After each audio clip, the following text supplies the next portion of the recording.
about Chase's progress in his classes. You had some concerns with his marks over the phone. Yeah, well, he brought his report card home the other day, and I saw that he's well below, I guess, what we consider our expectation. Um, and I feel like he's not actually getting the help that he should be getting at this point. And I'd actually like to know why that is. Okay. So it sounds like you're a little bit frustrated with what's been going on in class. Um, have has Chase offered any insight into like how his classes are going, or what he's experiencing in class?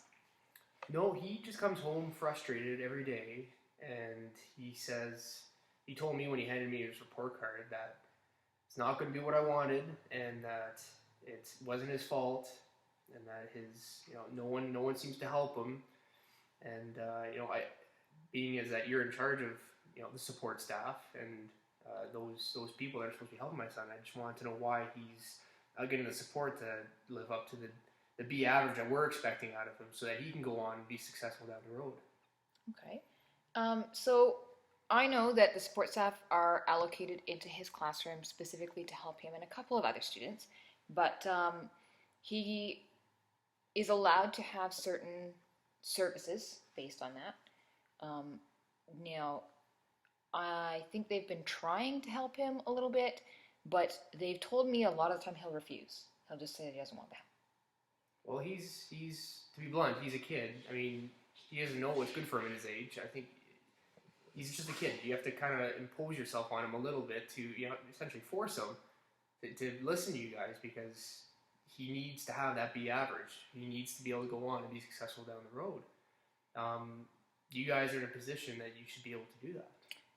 Okay, like how does when you're at home, say, how does he respond when I guess you kind of lay down the law or force him to do things at home when he's at home? Well, Is he has his, we try and discuss it as best we can. Sometimes he does have heated moments, but ultimately, after he has his little rants, he tends to be a little more receptive, um, and eventually time tends to relent. Okay, because we have had incidents in the school where he will react um, to either the EA or the teacher when they say, "No, you need to come with me and do this right now." And usually, then it just becomes a discipline problem.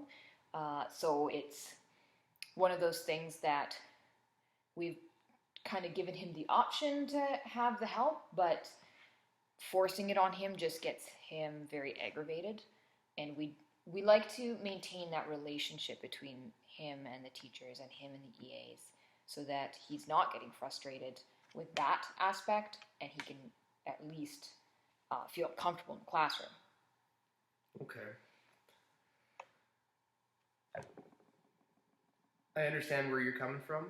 Um, it's something that I guess we'll have to work towards. In the end, I want him to feel the same as every other kid, and I'm sure that's part of the reason he's having some of these issues. Is that he just wants to be, uh, you know, one of the every other kid. He doesn't want to be with someone over his shoulder all the time, or maybe doesn't want to accept the help that way. Maybe that's one of the reasons. Okay. And that's a typical feeling for parents and their kids, that you know they want there's always that stigma associated if the kid's getting extra help, and kids always just want to belong with their peers. So getting that extra help means all of a sudden they stick out like a sore thumb.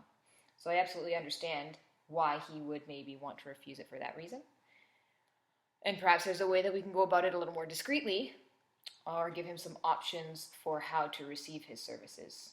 What would you recommend then? We've had students do everything from creating signals uh, that only they know with the EA to get help. Um, I've had students where perhaps the EA will just leave the room to go to a different room where the student would get the service, and the student won't follow until a few minutes later, so it does not look like he's being dragged out of there by any means. There are a couple different options. Okay. Well, something we'll definitely have to consider, because, like I said, we're as a family, and as for him being my son, I'm pretty dead set on him having that B average. I don't want any doors closed to him in the future. I think he's capable of having at least that. And I really need you guys to be able to help him through this. I know he can be difficult at times, probably, but again, it's a matter of finding that balance, in my opinion, between making sure he's getting that despite his resistance and trying to find a way around that resistance and trying to at the same time, I think, maybe make him feel like every other kid. And I can see that you're trying to do that. I would hope so anyways. It sounds like you have a lot of goals, kind of for your son. Does he share in those goals, like those expectations? Does he want to get those high grades? Does he have an idea of what he wants to do when he finishes? He hasn't really talked to me about what he wants to do, but I mean, you remember being that young. Not every kid has, their life set out ahead of them, or know that having to be average now sets you up for the future. They're all short sighted. Yeah. And that's why I need you to. I'm trying my best, but you guys are with him most of the day during these periods where you have to, get him focused on this and get him to hone in for that beat. So, and again, that's kind of the reason we're here. Is I really need something for you guys to kind of come up strong for me and for Chase here. Yeah, and if we know that, you're on board with us pushing him a little bit harder, pushing him to access his services a little bit more and advocate for himself, then we can at least work together on that with